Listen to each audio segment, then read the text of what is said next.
The views and opinions of the hosts and guests are their own and do not necessarily reflect the position of the management and staff of Guardian Network. You're now in the Essential Zone, where we seek to be informative, inspirational, enlightening, and dynamic. But more importantly, we seek to be fair and balanced. There comes a time when the game tolerates no spectators, only players. There comes a time when we must recognize that our individual aspirations shape our collective destiny. There comes a time when getting in the game, despite the risks, despite the challenges, regardless of the cost, is simply the right thing to do. We must find our hearts, find our soul, and pursue our purpose for the greater good of all, for country, for humanity. There comes a time when we must manifest our true greatness. Yes, there comes a time, and that time is now. So let's get down to the essentials. The essentials. Serious radio for serious people committed to advancing the national conversation.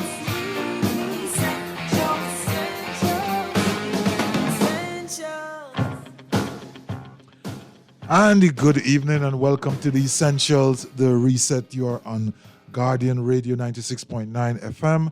I'm your host, Hubert Edwards, and this evening we are going to be having, as usual, wonderful conversation. We're going to start our series, The Road Beyond 50, and we're going to be taking a look at the Bahamas, kind of through a historical perspective in one instance, and then a forward-looking perspective in the other. And of course, we're going to wrap these up with, personal stories because I am certainly not the most qualified person to bring this to you. So we are going to be having a number of individuals join us over the next few weeks, all the way up to July 10th.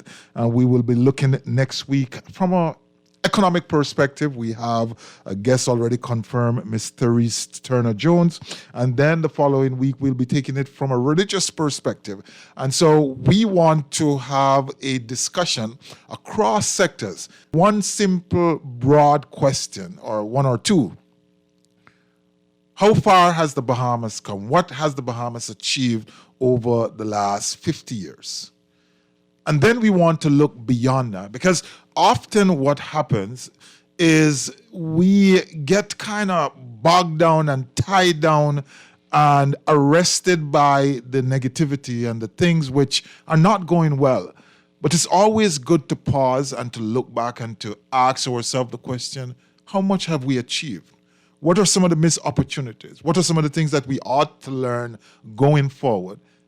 And then also ask ourselves, what should be our vision for the future? What are the possibilities? What are the untapped potentials which are there? Because everything which is going to be celebrated on July 10th, 2023, has essentially happened already. Kind of history. A couple of days between now and then, but it has already happened. So it's important for us to now recognize that, yes, some things have been done, great things, great achievement, honors. But we now must start to plan and think ahead about where we are going. And over the next couple of weeks, we will have eminently qualified individuals who I consider in one way or the other, one shape or the other, to be nation builders, individuals who contribute, not necessarily all the time on the national stage, but right there in the background, working very hard to make sure that this country or some sector of this country works well. And you're going to want to join us for that conversation. And you'll have an opportunity to speak with us briefly. The numbers are going to be, as usual, 323-6232, 325-4316, 325-4259. And of course, you can share by the text line 422-4796. That's 422-4796. We definitely want to hear from you. How have you seen the Bahamas since independence? Since it has gotten full-fledged self-determination. Before that, it was internal self-governance. But then came independence, and it's now full self-determination. We don't have to look to anyone to make a decision as to where the country should go. Of course, there's still the hangings and the trappings of the monarchy. Some of those need to go, but that's a conversation for another day. And what are your views? What would you like to see for the future? Because we want to get through as much as possible in the time that we have with our guests. And so we're going to take ourselves a very, very, very quick break. And when we come back, we'll also be sharing some Bahamian songs in the background. And when we come back, we're going to be joined by two eminently qualified young ladies, champions in my view, my opinion, and you cannot argue with me otherwise. But I'm sure once you hear them, you'll agree. And we will be joined by those two lovely ladies, and we'll have a conversation, how they see the Bahamas up to now and where they see the Bahamas going. You're listening to The Essentials, The Reset. Don't move. Come right back. You know it's so essential, so serious. Time for the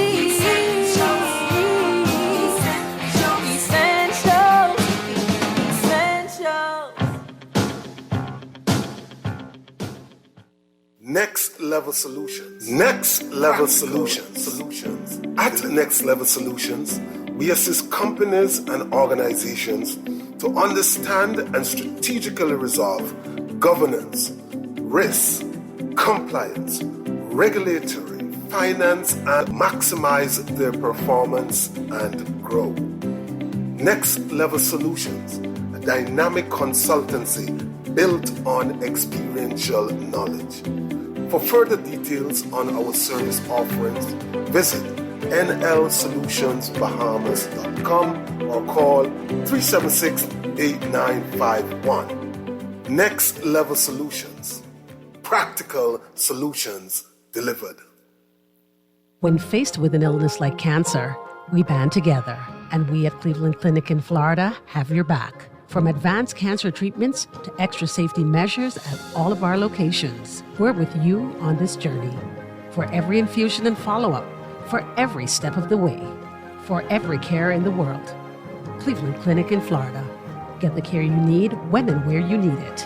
To learn more or connect with a local representative, visit clevelandclinic.org/Caribbean. This is Guardian Radio 96.9 FM, Nassau, Bahamas.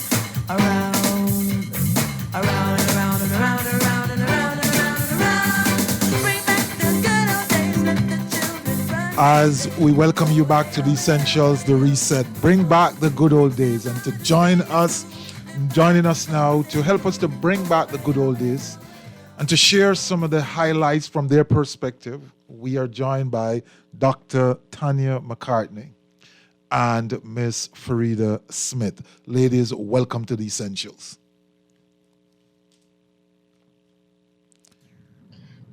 Thank you so much. Thank you so much for having us. Certainly a pleasure. Well, for you, Tanya, welcome back to The Essentials. Yes, it seems as if it's been too long, Hubert, so it feels good to be back. No, it doesn't seem as if it is too long. It has been too long. Yeah, it's been too long. And Farida is with us. Hubert, I'm happy to be here with you and the illustrious Dr. Tanya. Yes, and I have started to develop an impression that when both of you are in the same space, a little bit of a magic takes place. And so I am going to seek to leverage that this evening. But let me start with you, Tanya, Dr. McCartney. I have so many different names for you, so forgive me if I throw which one out after another. But anyway, let's take a glance back. 1973 to 2023, 50 years. Independence, self-determination, the Bahamas has come a far way. And we are going to talk about that, but kind of maybe narrow it down in a bit to financial services. But give me your general view. Be a little bit nostalgic. Talk to us about when you think about that 50-year journey, what comes to your mind? Well, and thank you for this opportunity.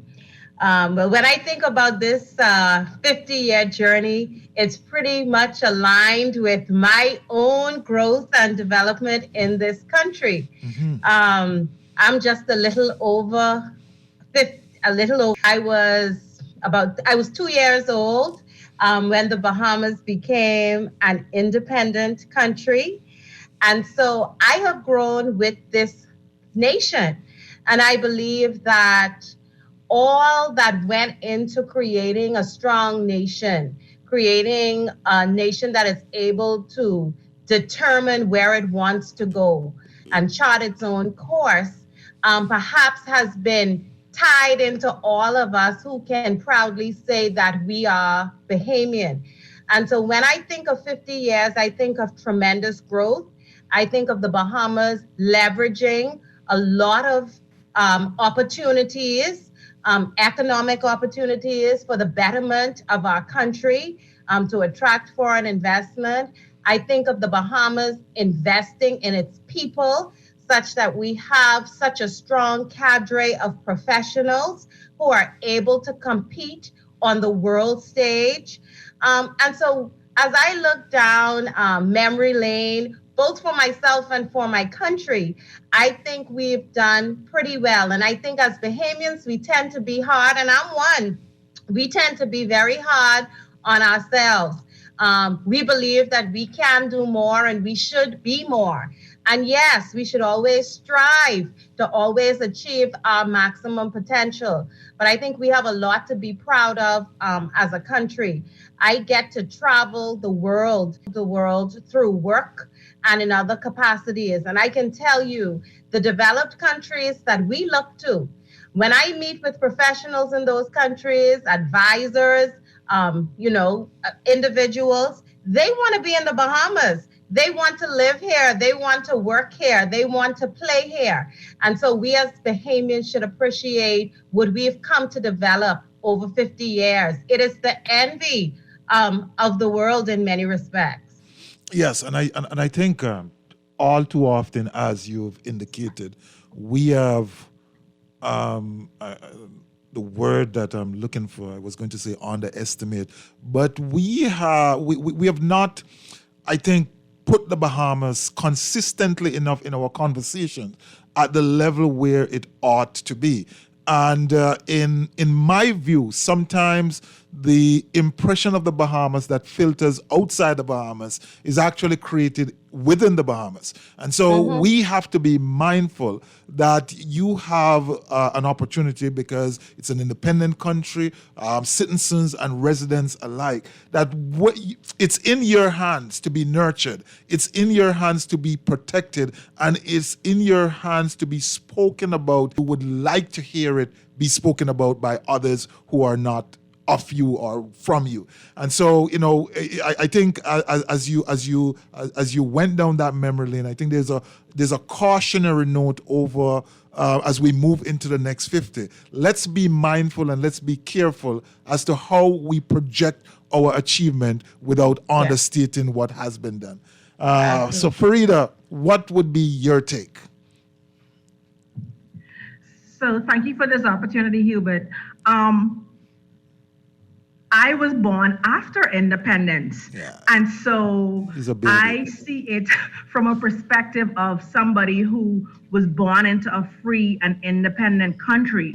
And my journey over the last 2 decades in financial services, I have seen, like Dr. Tanya shared, a tremendous growth, specifically as we talk about the compliance profession, right? Around 2000, this new industry kind of was birthed, even though it was here before that. But this is when it, took some precedence. And I have watched over the last 2 decades how Bahamians have equipped themselves to be the best compliance professionals, I would dare to say globally, from my travels, from my experience, from my international colleagues, partners, and friends. We are known for our expertise, especially in the region. We are definitely the leaders, and we are the ones that other regional countries look to. And so for me, over the last not 50 years, but over my lifetime and in my professional experience, I have seen a tremendous growth. I have seen us do things that a small country would not necessarily be expected to do. And we are certainly able to stand on the global stage with all of those countries that we consider to be first world countries. So I am extremely proud of where we have come so far. Hubert, as Burrito was talking, very often we hear people say the Bahamas is not a real place. Trust me, it is a real place. It's a wonderful place where, we're not perfect, okay? Mm-hmm. And all of us want the best, and Bahamians are accustomed to the best. But trust me, the Bahamas is a nation of substance, a nation of people who know what they want, people who have the capacity to achieve what they want. And we have seen this just embodied, I want to say, in financial services. We are resilient people, and we get back up and we continue to do well, and we continue to excel. The Bahamas is a real place as we celebrate 50 years of independence. Yeah, it certainly is a real place. But in the instance where they mentioned that, they're referencing to some things which are just inexplicable. And as a result of that, usually no real place see that type of. But on a serious note, as you mentioned, Farida, persons should remember. And I remember because I had the privilege of standing beside some giants within the industry, Tanya certainly being one of them, where I think the modern compliance profession within the region got its rebirth in the Bahamas without any fear of being challenged on that. I remember in 2000, after the Bahamas was blacklisted, and the work that went in through organizations like BACO and the other compliance professionals, this was effectively exported to the rest of the Caribbean. Talk to us a little bit about that, Tanya, and how the Bahamas continues to impact. And I think this is one of the areas which doesn't get sufficient focus, which we don't talk about too much. How the Bahamas, first, I think it was the connection between the Bahamas and Barbados, and then it went further afield. I'm a student of history, so I'm going to take us way back just to start. Okay. I'm going to take us way back. I'm going to take us back pre-independence. And the fact that in the post-World War era, we saw tremendous focus on tourism. We saw a huge construction boom. It was in those days where large investments and developments took place. We saw Lyford Key being created in 1950. In 1955, we saw huge lucrative developments on Paradise Island at the end of the 50s. And around that very same time, as persons considered the Bahamas for tourism, in 1960, it was in 1960 that the House of Assembly passed a resolution, and we could talk about the relevance of that in a historical context, but the resolution passed resolved that it was not in the best interest of the colony at that time to impose tax on income or capital gains of any person, company, or corporation in the Bahamas. That was followed by the Central Bank Act of 1965, and this legislation regulated to follow. And it is against that backdrop that we saw the financial services foundation being laid. And obviously, you mentioned some of the things that we have experienced since the laying of that foundation in 1965, when it came to a head in the late 1990s. And the Bahamas found itself blacklisted by the FATF and others. And we had to respond with a compendium of legislation. But between 1965 and the late 1990s, we saw the growth and development of financial services. We saw hundreds of international banks take up residence here in the Bahamas, where we were able to develop as an international financial center. And over the years, we've developed this regulatory system. And as global regulation expanded, we found that we had to respond. And so you mentioned 1999, 2000. At that point in time, I had just entered the financial services industry. I had previously served in the Office of the Attorney General, and we found ourselves having to respond to international pressures. And we found that this cadre of professionals, compliance officers, to the extent that the law required financial institutions to have in place compliance professionals. So that period from 1999, we saw a number of things take place. We saw us strengthening our regulatory framework. We saw the Bahamas in 2000 becoming a member of the Caribbean Financial Action Task Force. And since then, we have seen the evolution of our regulatory framework to expand to include tax cooperation and transparency. But in this, what we have seen is, as Farida pointed out, the development of a class of professionals who can compete and whose expertise are sought after throughout the region. So the Bahamas joined the CFATF. We have close relations with our Caribbean brothers and sisters, as together we seek to withstand the pressures of global regulation while implementing it in such a way that it doesn't decimate our industry. But what we've done is we've been able to form a Bahamas Association of Compliance Officers. That's where we started. I was a founding member of the association. That was in 2000. Out the region, resulting in the Caribbean Regional Compliance Association, of which Farida sits on their board. And we were able to host their regional conference here in the Bahamas last year. She can speak to that. But certainly, we set a standard. Our Attorney General is the immediate past chair of the Caribbean Financial Action Task Force. So when it comes to setting the standard for adherence to global regulation in the region, certainly the Bahamas is at the forefront.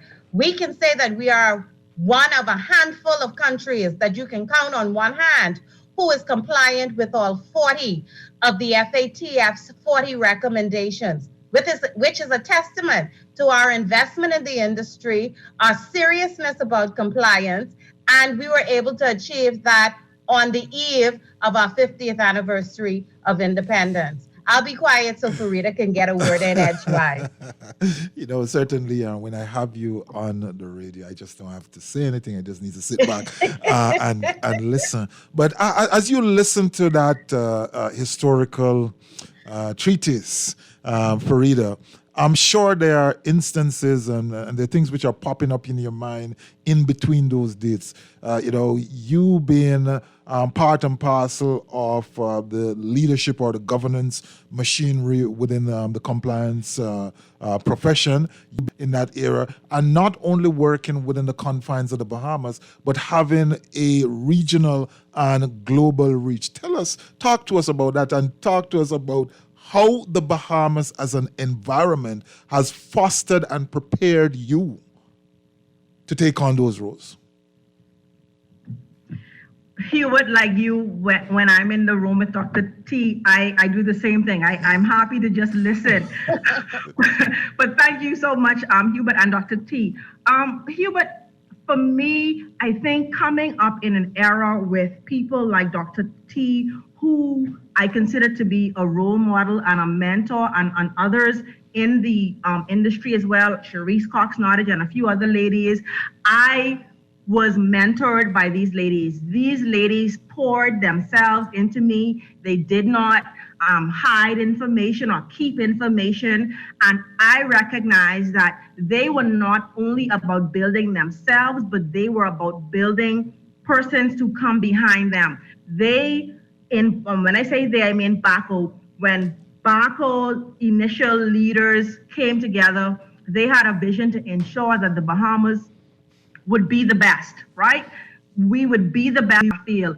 And persons like Dr. Tanya and others, they have shown us by example what it is to excel, what it is to do things at an excellent level, not just because we're a small country and, we say in our colloquialism, whatever buck up goes. No, there was an expectation from the senior persons in Baco that the persons that they train, the persons that they bring up, the persons that they come, pour into would lead with excellence. And so for me, I've had that training, I've had that mentorship, and I believe that type of mentorship is crucial for this industry to continue. And so, Hubert, I do the same thing. I am now at a place where I am mentoring people in the industry.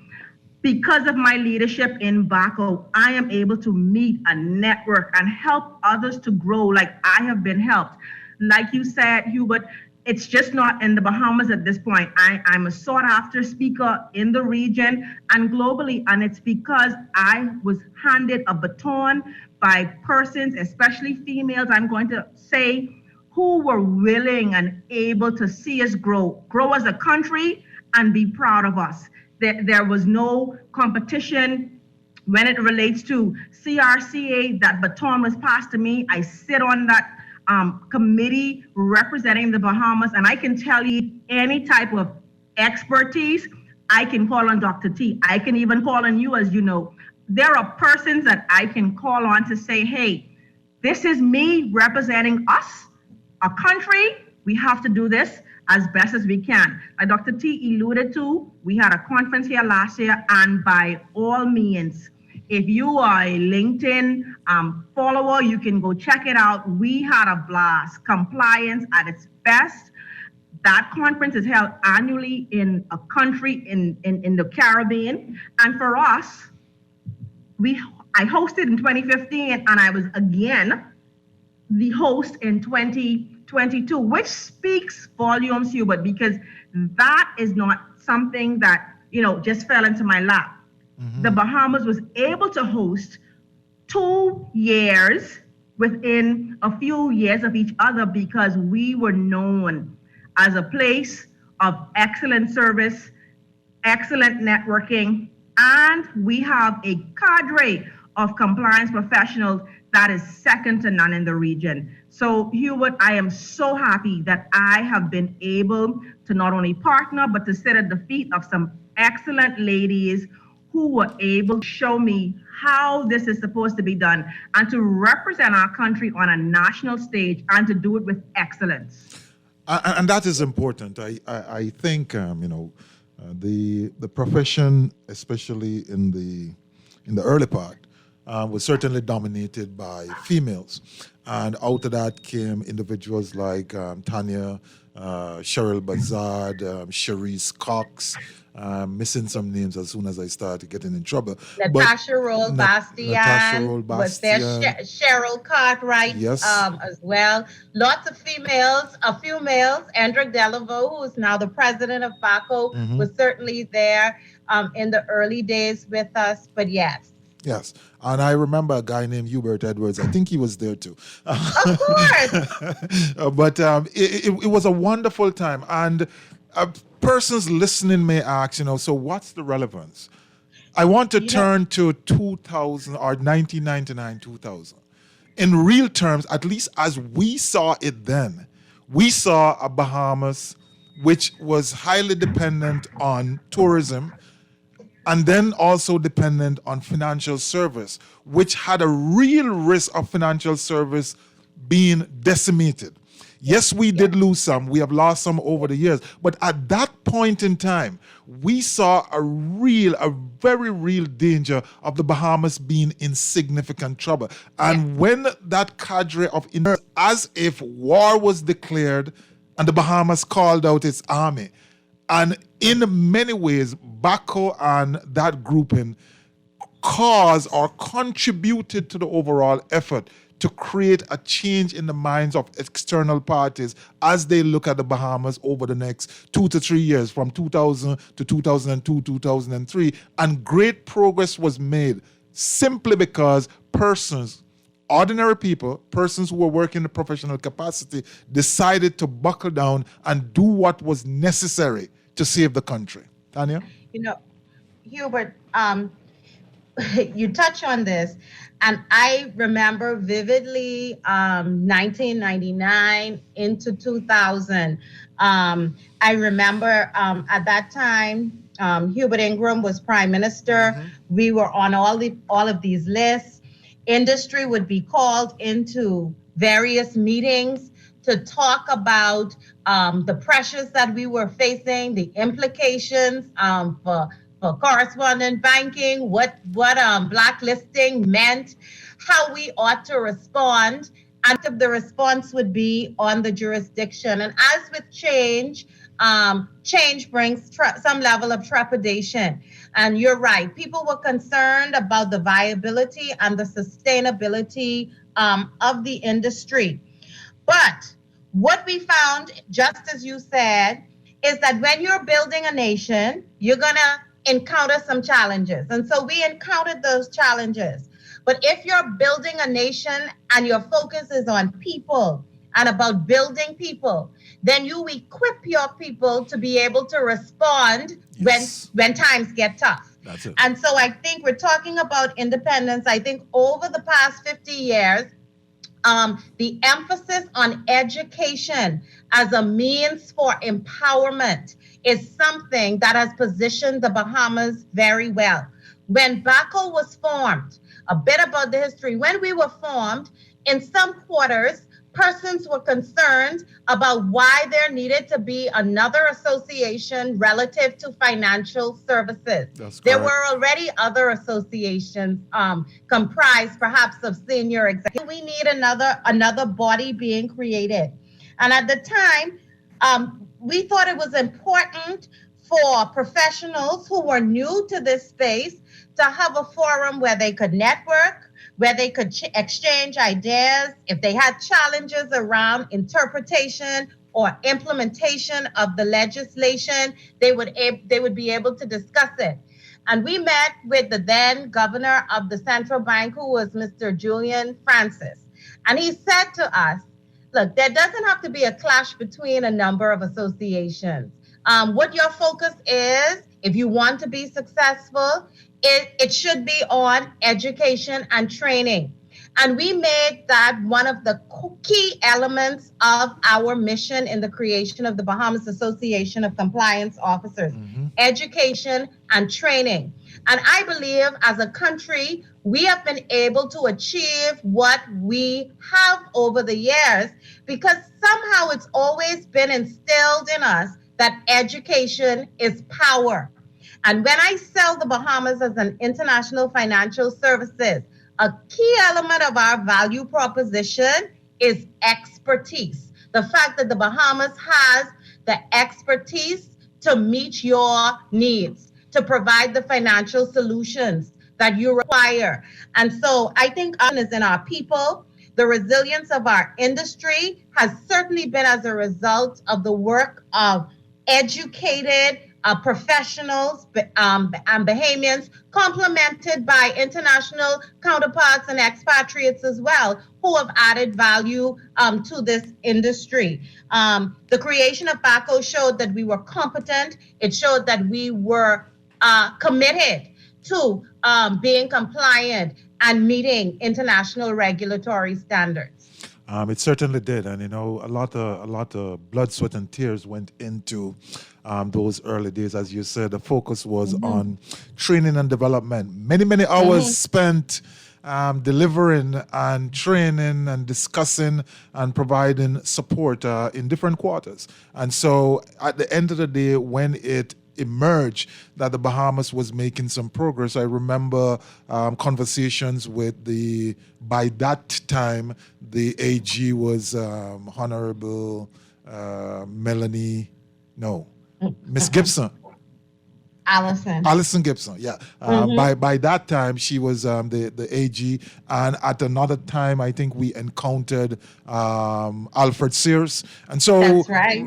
Interaction and a recognition of the value that compliance brought to the whole process. But I just want to go to you before I get into a break. I want to come back to you, Farida. Tanya touched on, I think, a very, very important and fundamental issue. And this is my styling, I'm a little bit dramatic today.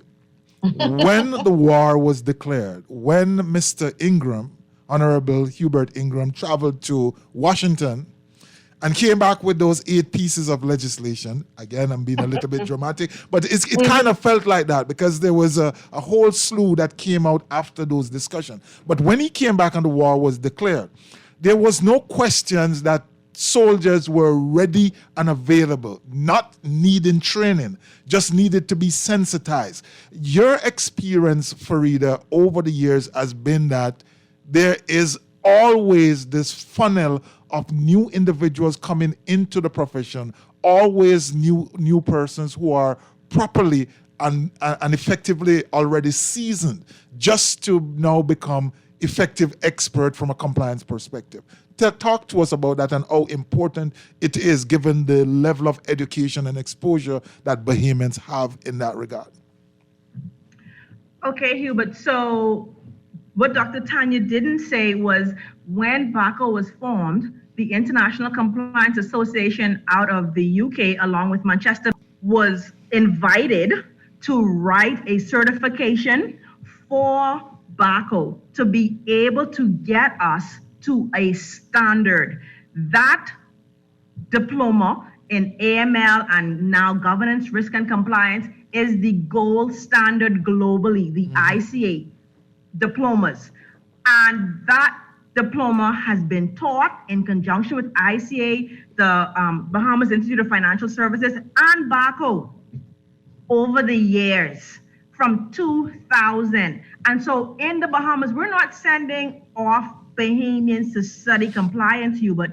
We are training our armies right here. I am a teacher teaching that course. Dr. T also teaches compliance. So like you said, we have a constant flow of new entrants into the field. We are constantly engaging new persons. We have persons changing careers, Hubert, to come into the field because compliance is such a dynamic field to be in. We are not short of compliance professionals in this country. And we as teachers, we teach with not only passion, Hubert, but we teach our students to be ready. Like you said, like all soldiers march forward, we already had persons in place. And it is the same today. When we needed to be brought up to speed with the with the FATF 40 recommendations, we all put our shoulders to the wheel. And like it was mentioned earlier, we are one of a few countries globally that can say that we are compliant with the 40 FATF recommendations. And that is because we have a depth of knowledge, a depth of compliance professionals in this country. And that is something that we continue to build on. That is something, as a matter of fact, Hubert, we're actually exporting some of our talents because some of us actually assist other regional counterparts with training and with bringing them up to speed. They look to the Bahamas as the go-to nation for expertise in this specific area. And Dr. T can attest to that. I want to add too that over the years, and so Farida's right, when we formed the association in late 99, early 2000, and we started to meet informally in 99, and then into 2000 when we created the association, we reached out to the ICA.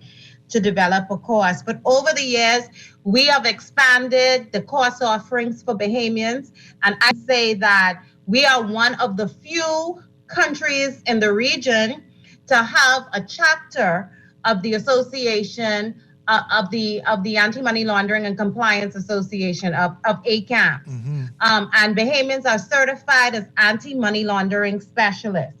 And so we have a Bahamas chapter here. So we've been able to evolve. We've been able to expand the offerings for certifications and specializations for Bahamians. And education has truly positioned us such that we serve as a resource for our regional counterparts. Underpinning a lot of this too, because I'm tying this into independence, Hubert. That's what we're here. We're putting it in that context. I believe that the changes that we have been able to see, the growth that we have been able to experience as a nation, is a result of a commitment to public-private sector partnership. The association could not have been effective. It couldn't be an effective agent of change without being able to partner with policymakers and policymakers respect us, our views and our opinions and what we had to offer. Similarly, the creation of which I'm a part of, we are 25 years old this year, is a testament to the importance of public-private sector partnership in nation building. It can't just be the government. It can't just be the business sector on their own doing their own thing. It has to be collaborative if we are to move the country forward. And I believe that is what has helped us to develop over the years. And definitely that is a case. It's a point that I was going to raise, but since you raise it, I think compliance, the emergence of compliance has facilitated a coming together in a more significant way of policymakers, regulators, professionals, and owners.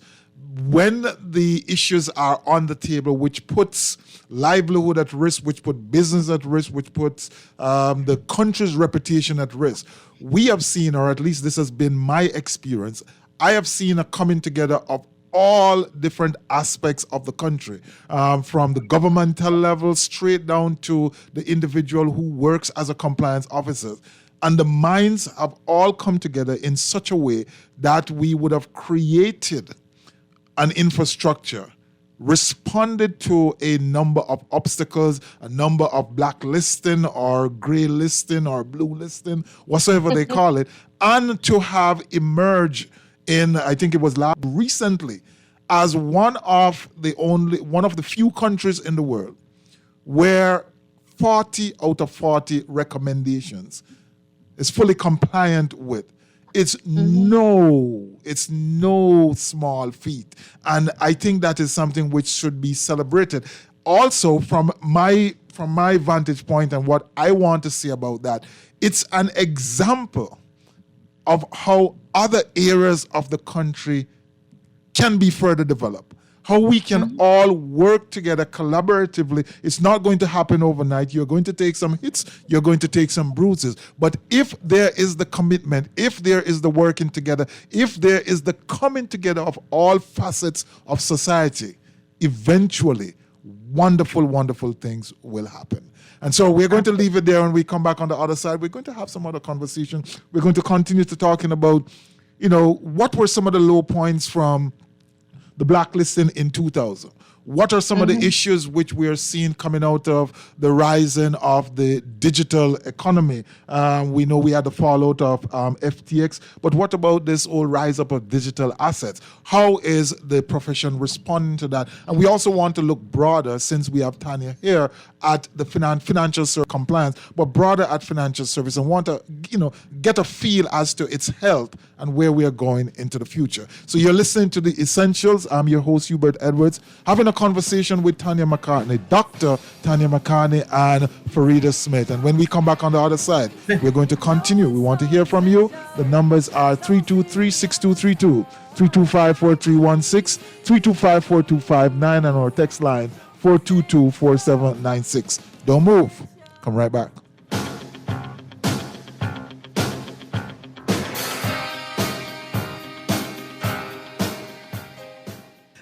Girl, you see how Cora eye look funny, all black up yesterday? But she say she bump into a wall when she's running after the churn them. Yeah, but last Saturday, you see her arm was all black and blue, right? So what you saying? You think something wrong between her and Jack? I ain't sure, but you know Jack is a jealous man. I hear him and Cora last Friday. I hear him say he hear Cora have eyes for Junior. Now you know that ain't true. Cora is a good woman, does mind her business, take care of them churn, and go to church every Sunday. So what you think we should do? I think we should report Jack, you know. Cora don't say nothing, but silence hides violence, and we don't want to line up in the cemetery. Not me. I ain't getting in nobody business, then Jack come after me, and I land up next to Cora. No, man, we could call a text Crime Stopper. And remember, we can even get some grocery money for our tip. Remind me again, how does this work? We can call them in Miami at 328-TIPS or 328-8477. Or when we in the island, call toll-free at 300-TIPS or 300-8477. And if you don't have no minutes, use the Crack Crime Bahamas app and mix up before it leave your phone so nobody can know what you saying. So what we waiting on then? Let's go earn some grocery money. Next Level Solutions. Next Level Solutions. At Next Level Solutions, we assist companies and organizations to understand and strategically resolve governance, risk, compliance, regulatory, finance, and operational challenges, maximize their performance, and grow. Next Level Solutions, a dynamic consultancy built on experiential knowledge. For further details on our service offerings, visit nlsolutionsbahamas.com or call 376-8951. Next Level Solutions. Practical solutions delivered.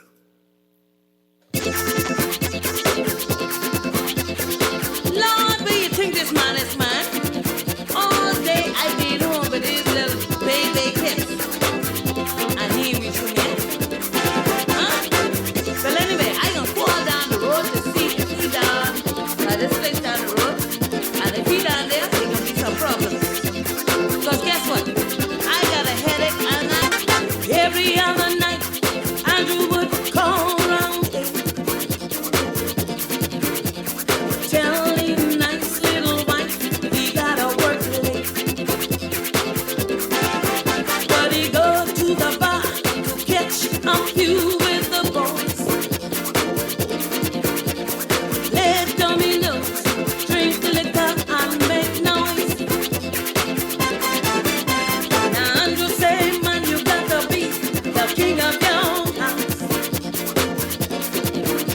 So make up your mind if you're gonna be mine or mine.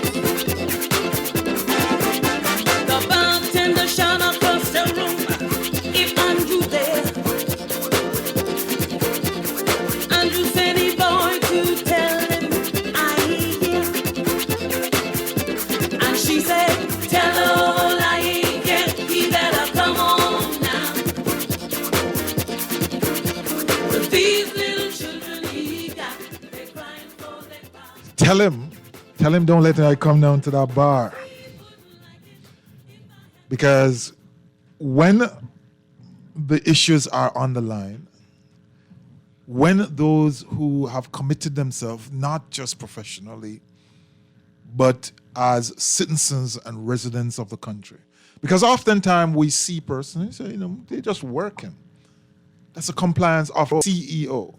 But the truth is, in the vein of discussing a journey of independence over the last 50 years, persons have, through their profession, contributed to country. Persons have worked hard, tirelessly. There are many, many unsung heroes in financial services. Many individuals who have given up their time, their treasures, to ensure that in the first instance, sometimes the organization that they're with is okay, but also contributed to the wider development through mentoring, through aiding, to providing educational support. And oftentimes these persons go unrecognized, as is the way things are. You will find a couple of persons who will rise to the top, and that's just how life is. But us here on The Essentials, in this moment as we celebrate the road to 50 and beyond, We want to just say in a very blanket way for all of you out there who you're working very hard, you're doing what you're doing, you're going over and beyond the call of duty to make sure that your organization is okay, to make sure that if something goes wrong somewhere, we are only as strong as our weakest link. And you are doing and playing your part in helping and aiding and supporting and sustaining the reputation of the Bahamas. We want to say thank you for doing that. And we also want to thank you in advance for the additional work you're going to do as we move beyond 50. And so Tanya and Farida, without getting ourselves into too much trouble, there are some champions out there, and as when we had experienced some of the low points and we experienced some high points too. What are some of the things which would jump to your mind if I ask you maybe to cast your mind back to 2000 up to today? And who are some of the persons who would kind of jump to the forefront of your mind as being individuals worthy of mention in this whole process? You want to get us in trouble? Yes, I know I'll get you in trouble, but we'll try. We'll help each other to fill in the gaps. Well, I'll begin by, I talked about public-private sector partnership. I think successive attorneys general have been critical to the advancement of the industry and our response. What we find is that regardless of which party is in power, there is a commitment to the financial services sector. Financial services is not political. As to the importance of this sector to our economy, and as such, all of our attorneys general post-independence, I think they deserve to be commended for not politicizing the industry and for providing the support and leadership that has been needed for its sustained growth and development. Definitely. There are a lot to call. You mentioned the Honorable Alison Maynard Gibson, now Justice Hope Strawn. We had Minister Ellsworth Johnson. We had Attorney General Carl Bethel, current Attorney General. You mentioned Attorney General Alfred Sayers. There's been an Attorney General, current Attorney General, and a former Minister of Financial Services, the Honorable Ryan Pinder. So I want to thank those persons because regardless of where we stand politically, there is an acceptance that the importance of the sector warrants that it not be politicized. And I want to thank all of them for their leadership. In addition, and I've missed some, but it's all of them post-independence. On the private sector side, I think our governors of the central bank, I mentioned Julian Francis. I think the T. Basil Donaldson, who is no longer the current governor of the central bank, we have to acknowledge. So all of the heads of our various regulatory bodies have supported the growth and development of this industry, all of them, even though I do not mention their names. Obviously, my predecessors, Miss Wendy Warren, Miss Aliyah Allen, Barry Malcolm, all of them, the persons with the Association of International Banks and Trust Companies, Antoinette Russell, Bruno Roberts, Yvonne Hooper. It's just meant so many Bahamians who have held leadership and non-Bahamians as well, who have contributed to the growth of our sector. And I've mentioned some of the names from the Compliance Association, but I think everybody that has put their hand to the wheel, who have led an organization through the turbulence that we have experienced, they are acknowledged, even though I do not mention their names, because it has taken tremendous leadership to develop the resilience that we have experienced. So the heads of the various banks, trust companies, other type financial institutions, the accountants, everybody, I think. Hubert, I've called some names, but I believe everybody who has worked in this sector has weathered the storm. We've all had the palpitations together when we've been blacklisted and experienced the impact of that. And we've all rolled up our sleeves to respond to that. I have to mention, but all of us who have worked in this industry. Definitely. Hubert, let me help Dr. T out a bit. Also, our current Minister of Economic Affairs, he's a great supporter, tobacco specifically. Alcides. He's a friend. He's a friend. Exactly. Also, our former Deputy Prime Minister, Peter Turnquist, like she said, it's apolitical. There is no politics when it comes to rolling up our sleeves and ensuring that the financial services sector is well taken care of. So we have tremendous support from all spheres of government, all spheres of regulatory agencies. It is definitely everybody on board, Hubert. Everybody. All hands on deck. And it's important, I have seen some of this up close. I've been privileged enough to been given the opportunity to hang around the peripheries of some of this development. Now, one person that we will not forget, or one institution that we will not forget in this process is BIFS. And I need to mention specifically Miss Bodie. Kim Bodie. Yeah, definitely. The BIFS has been a nucleus, if you will, to the development, provided secretariat services and then provide facilitation for the various courses and the development over the years, and has been such an important part in the educational process of financial services industry. I think she should be on the award they line for something. Up with our independence. Yes. We have to mention Kim. Yes, we have definitely. to mention Kim and the team. And I mentioned T. Baswell Donaldson, but he was instrumental in the creation of BIFS, and Kim has worked with BIFS from inception to date. Yeah. And so she's seeing the growth of it.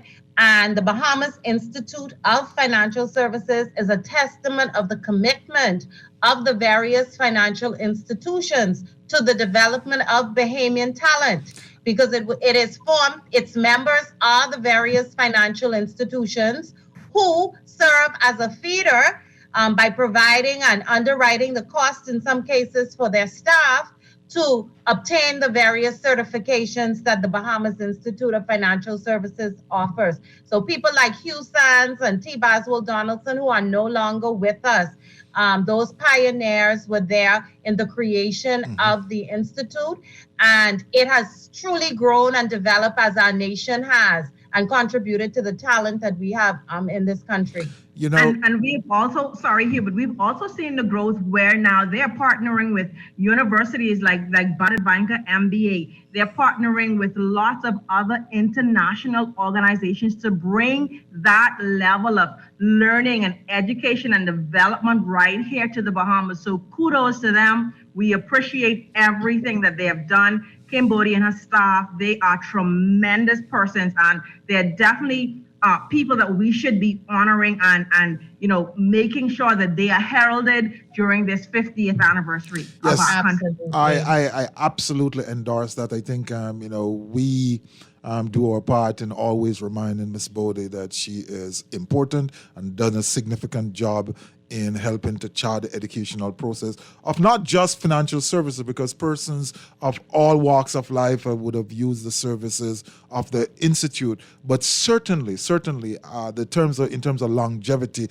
in terms of commitment, in terms of innovativeness, in terms of setting a standard such that BIFS has become, in many ways, the gold standard for financial institutes within the Caribbean and even globally, where they are sought out by leading international institutions who don't come to find out if it is okay to partner. We want to partner with you because we have seen what you're doing. As far away as the African contingents to various conferences have indicated and expressed the fact that they are influenced and motivated by the work of the Bahamas Institute of Financial Service. And so we just want to give kudos where kudos is due. And this is what the series is about. Yes, we are going to talk about some personal experience, but we also want to reach out and say to individuals, there are exciting things happening or have happened in the Bahamas. There are individuals who are committed to the growth and the development, but they're not out on a rooftop making any noise.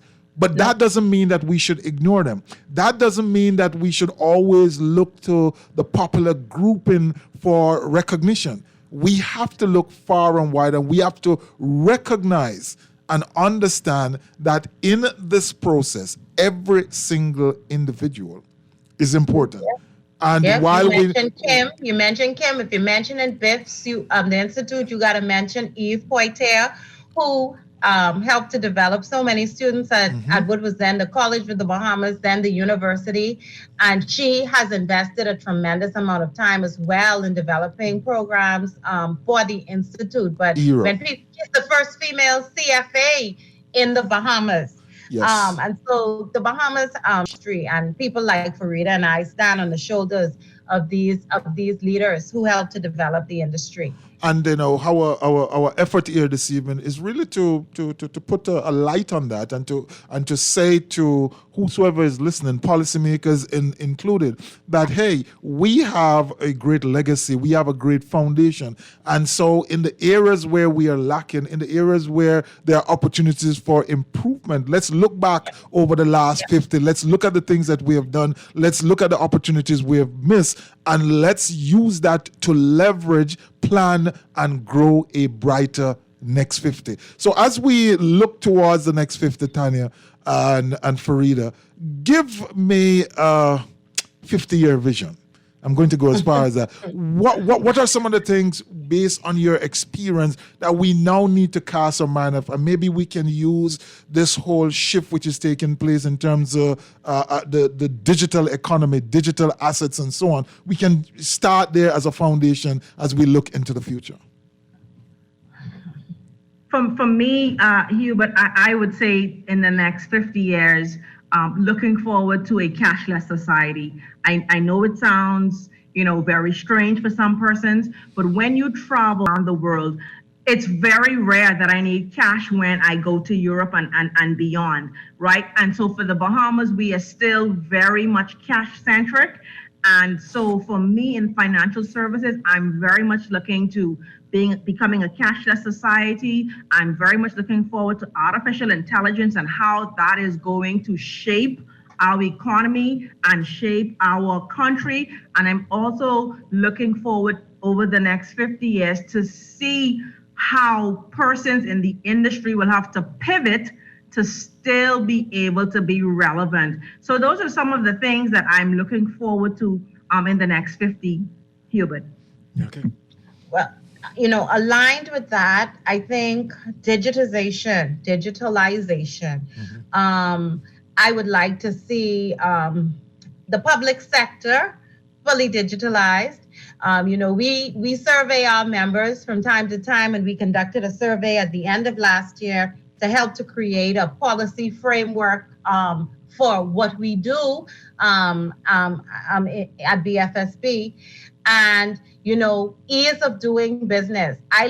Hopefully we will have a more business friendly environment where we are able to access our services more efficiently. So certainly that will be important for industry. So the digitalization of the public sector, I want to see that because it greatly impacts us. I would like to see dedicated resources to coordinate with international bodies so that we can be more proactive in the face of the inevitable global regulatory shifts. I believe that, we are really talented people. Bahamians are very talented, and there are tremendous opportunities for growth despite the pressures. But we have to make it easy for people to do business. We have to manage our brand and the reputation of the jurisdiction. And so over the next 50 years, I hope that we'll be able to achieve success or greater success in those areas. Yeah, as you talk about brand management, and earlier you talk about the value that the educational standard of Bahamians bring to the value proposition. In recent times, we've been hearing the discussion around taxation, corporate tax, respond to the Pillar 2 from the OECD. How do you see this shifting and affecting our as you know, in the past there was no tax and then low tax, and now we are a highly regulated and compliant jurisdiction. How does this shift take us into the future? What are some of the things that we ought to be thinking about or be concerned about going forward with this movement? Okay, so you're touching on tax reform. We see the international community pushing for a global minimum corporate tax with respect to multinational entities who earn 750 million euro or more, and the timeline for implementation of that is 2024. We've committed to that.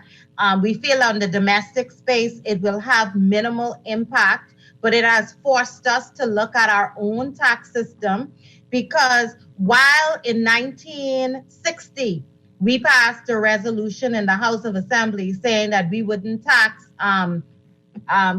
income, personal or corporate or otherwise, the world today has moved away from that, and jurisdictions that are no tax or low tax wear a black eye.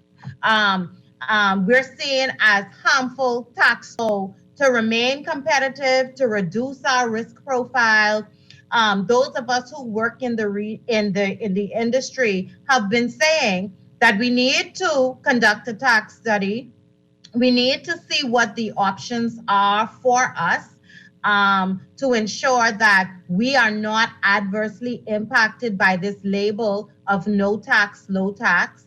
And what we have seen recently is the publication of a green paper, which is for discussion purposes. Obviously, it's not a policy position. It outlines some options that are open to the country for consideration, because when we talk about corporate tax, we have to consider that it has implications not only for financial services, but for everyone. And so this is a national dialogue that has to take place.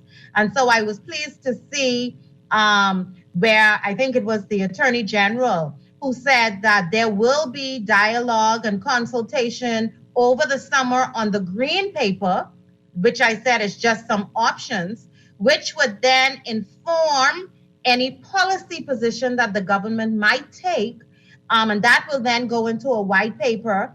A similar journey was taken when we introduced value acts.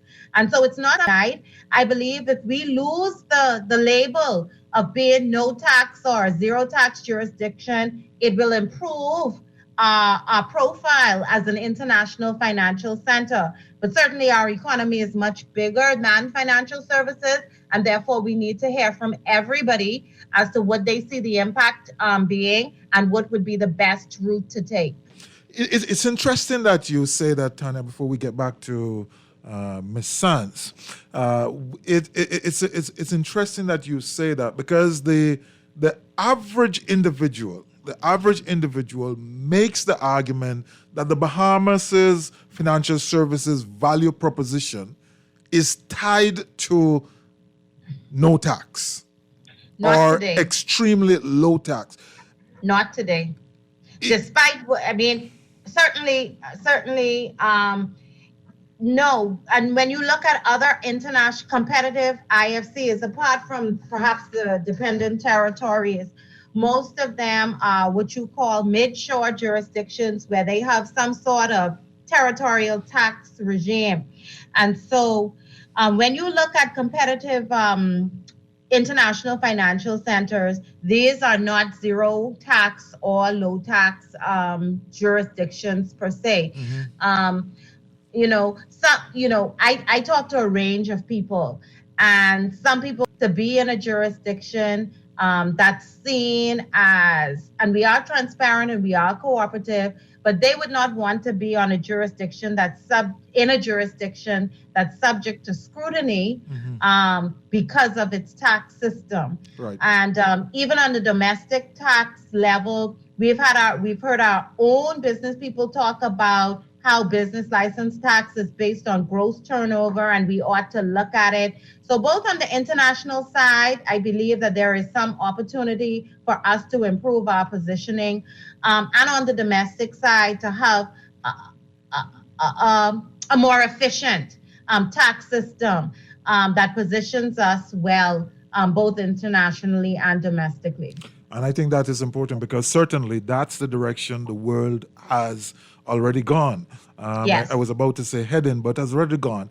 And Yes. the extent to which we are deemed to be just one of the players. In that we are not an outlier because we have a tax system which is not considered to be compliance, or as the term is used today, that we are not we are anti-competitive in some ways. It means that the Bahamas can continue to market itself as a viable services center and therefore seek to grow. Possibly in other areas which hitherto now may have not been attracted to the Bahamas, but because of the change on the global scene, then some things which may not have been achievable because there was a differentiation in tax treatment. Now, with a level playing field, the Bahamas is able to, I think, reassess itself and possibly grow its financial services at in a greater way.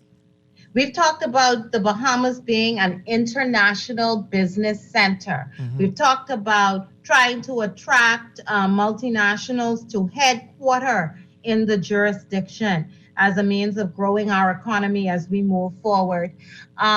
If we are to do that, certainly I think it would be imperative that we look at our current tax structure if we really want to be an international business center.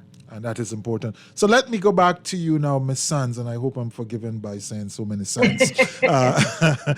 Now, back to you, Ms. Sands. The emergence of the digital assets, the FTX was here. We know we had that whole debacle. They have now gone away. But the whole issues around cryptocurrency, the digital asset, the DARE Act, and so on and so forth. And now we have this of corporate income tax, which is coming down the line. How prepared are individuals within the compliance profession to deal with these issues, and do you see opportunities where the profession will again start to morph to create new opportunities for maybe a different type of a compliance professional? Definitely, Hubert, definitely.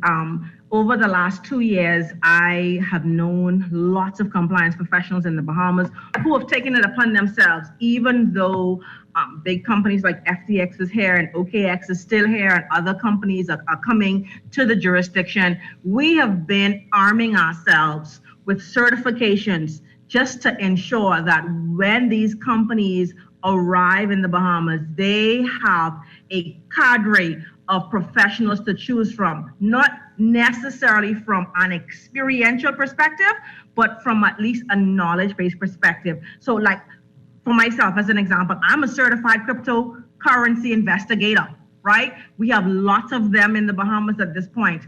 I'm also at this point arming myself with a degree in financial crime compliance in digital societies. So yes, I know for a fact that we are seeing a morphing to what we're calling cryptocurrency compliance professionals, AML professionals. So it's not just, AML professionals generally. We're now seeing sanctions-specific compliance professionals. We're seeing cryptocurrency and digital assets specific compliance professionals, and we are seeing a breakout of just a general AML compliance profession. So yes, we are definitely equipping ourselves with the knowledge, and we are hoping that when the companies come here, they don't necessarily have to bring in all of their expatriate staff. They can bring some in to teach us and give us the experience, but we will still be here with the knowledge, armed already with the knowledge, just willing to have an opportunity to put into practice what we have learned. Hubert, you hit on it. I think broader regulatory compliance expertise is something that is in great demand in the Bahamas. People call me sometimes and they're like, do you know of any resource who specializes in economic substance reporting? Because there are so many different reporting requirements. You have economic substance reporting, you have the beneficial owner system. So people are looking for specialists in all aspects of regulatory compliance because they need the competent authority and with our various regulators.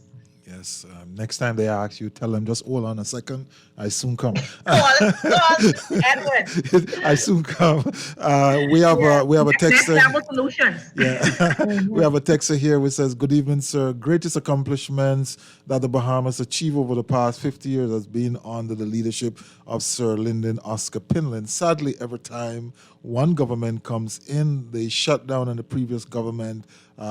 They shut down what the previous government has commenced. What I would love to see is more development in the Family Island, more specifically the islands on the eastern Bahamas." Certainly agree with you in terms of what you would want to see. And interestingly, the area that we're discussing this evening has seemed to escape, Tanya, that type of a styling. There seem to be, seamless transition as it relates to financial service. It does not suffer from these things of government shutting down something because administration has changed. Yeah, I think the twin pillars of the economy, tourism and financial services, have been sort of protected from.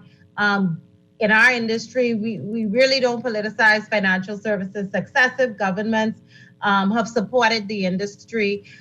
They've provided support in the promotion, financial support for the promotion of the Bahamas as an international financial center. So, yeah, you're absolutely right. Yeah, and so, I want to say it again. I think financial services, all aspects of financial services, including the supporting arms, which includes compliance professionals and risk management professionals, provide a very clear example of how we can work together cohesively.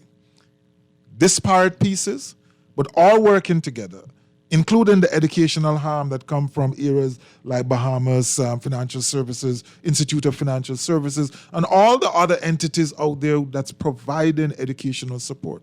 How we can work together as a country to make things work for the future. How we can make a decision on what is important and divorce it from the vagaries of interference. Mm-hmm. How we can make a decision that a thing is important for our future and protect it from some of the things which would cause additional obstacles and setback. And as we look forward, one to understand for the Bahamas right now is that the economy needs to grow. And if the economy is going to grow, then we have to look for other places other than financial services and tourism. Therefore, what we need to start doing is label all of the other areas as important and treat them likewise. You're listening to The Essentials, The Reset, having a wonderful conversation with Miss Sands and Dr. Tanya McCartney. And so when we come back, we're going to put a wrap on this. We're just going to get their views, what they would like to see. Let them express themselves, talk maybe a little bit about themselves.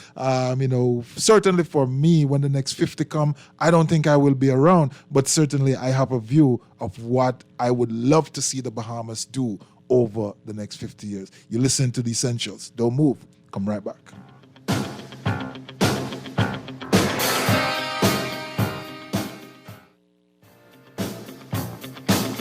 When faced with an illness like cancer, we band together, and we at Cleveland Clinic in Florida have your back. From advanced cancer treatments to extra safety measures at all of our locations, we're with you on this journey. For every infusion and follow-up, for every step of the way, for every care in the world. Cleveland Clinic in Florida. Get the care you need when and where with a local representative. Visit clevelandclinic.org/Caribbean. Next Level Solutions. Next Level Solutions. At Next Level Solutions, we assist companies and organizations to understand and strategically resolve governance, risk, compliance, regulatory, finance, and operational challenges, maximize their performance, and grow. Next Level Solutions, a dynamic consultancy built on experiential knowledge. For further details on our service offerings, visit nlsolutionsbahamas.com or call 376-8951. Next Level Solutions. Practical solutions delivered. This is Guardian Radio 96.9 FM, Nassau, Bahamas.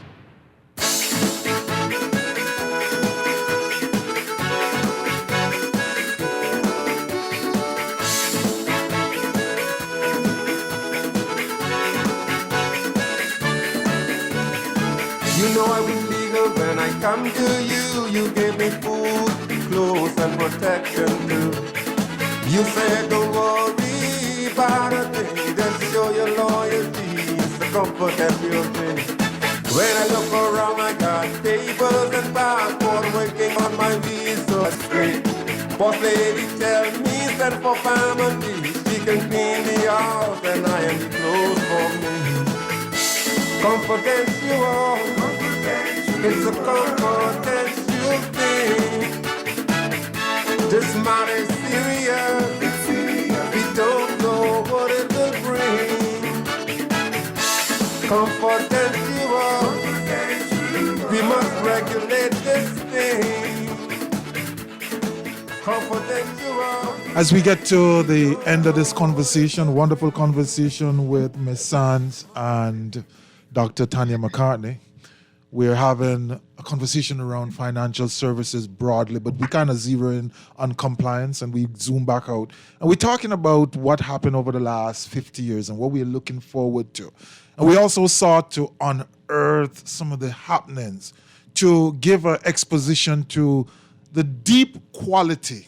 As Tanya said, the Bahamas has a deep bench, certainly in financial services. But I don't think it's limited to financial services. We're just using that this evening because that's where the spotlight is.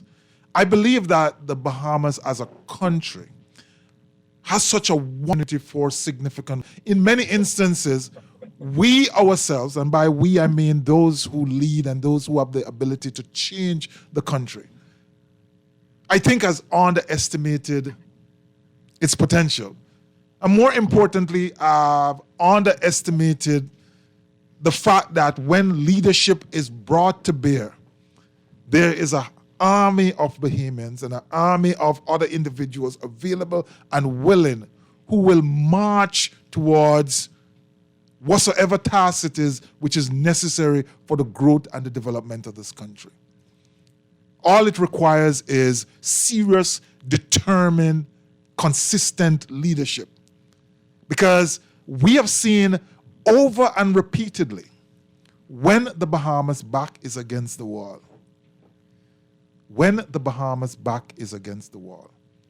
the best of it rises immediately to the forefront. And you know that the outcome is going to be fantastic. Yeah. What we are calling for is let's not wait until our back is against the wall, and oftentimes there is only one option available.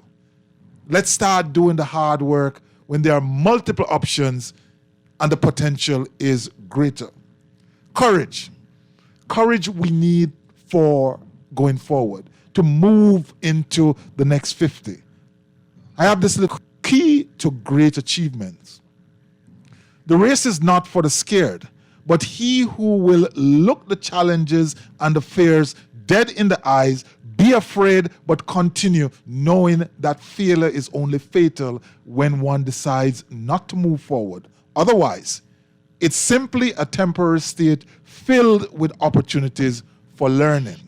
And I can tell you, Tanya can tell you, Miss Sands can tell you, Farida can tell you, that over the period of the last 20 years or so, all of the obstacles and challenges which have been presented to financial services have simply emerged as great opportunities for learning and expansion. And so as we bring this show to an end, Dr. Tanya Farida, what would you say to those who are listening, policymakers, everybody involved? What would you say is the path we need to take, the things we need to do, the things we need to look at to ensure that the next 50 is going to be extremely vibrant and set ourselves up for the following 50? So I'm going to start here so Dr. T can have the last say. For me, I would say one thing, Hubert. I think there is strength in unity. I think as a divide, look forward to a bright future in the next 50. So just how we have been saying over the course of this program that financial services is one of those areas, pillars of the economy where we see a united front by everyone. I think that has served the country greatly, and it will continue to serve us not only in financial services, but in every sphere, every single solitary sphere of the country, everything. If we all get together as Bahamians, as residents, as expatriates living here with one unified mind, one unified goal, which is to make the Bahamas better tomorrow than it is today, I think we will be on the right track. And I'm going to build on that, Farida, because as you spoke, it reminded me of our motto, forward, upward, onward, together.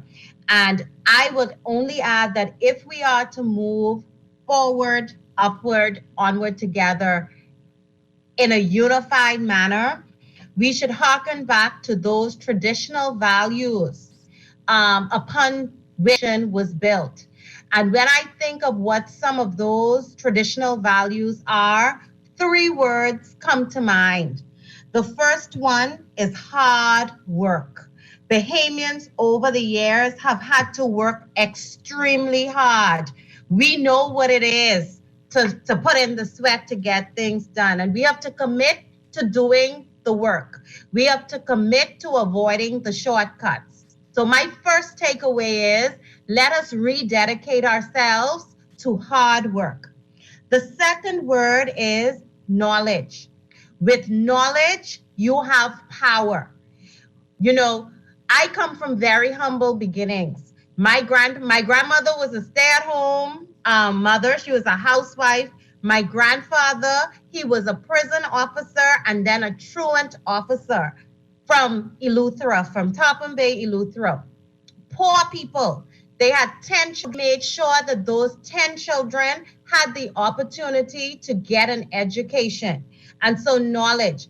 And you don't have to go to university, you don't have to necessarily get a degree. You may be good with your hands. But we need Bahamians who are going to work hard and who are going to hone their skills, their gifts, talents, and abilities.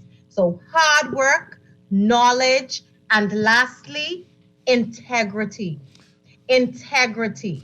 I think if we are to move our country forward, we need to commit to being honest. We need to give a fair day's work for a fair day's pay, because I believe that integrity and of the financial services sector is something that has allowed us to remain resilient. So to move this country forward, upward, onward, together, let us all commit to hard work, to honing our skills, to gaining knowledge, and to living lives and having professions based on integrity. And I think that is so powerful as you remind us, forward, upward, onward. Forward, Together. upward, onward. Together. Forward, upward, onward. Together. It's the absolutely most important Together. word in the motto. Together. Together. Yeah. And Unity. the extent we operate otherwise than together, we are limiting the potential of where we can go, of where we decide to go. I just want to read this to you very quickly. Do it early, do it smart, do it with urgency. But if you were delayed, do it smart, do it with greater urgency. Whatever you do, ensure that you do it. Your purpose will expose you to significant challenges, but these risks are way more insignificant to the mental suffering you will have endured when you fail to pursue that which you were created for. All of us, every single one of us, are created for great things. This country is created for great things. And so we must come together, upward, forward, upward, onward, together to make sure that the Bahamas over the next 50 years is at its greatest. Simply that. Nothing else more to say. We always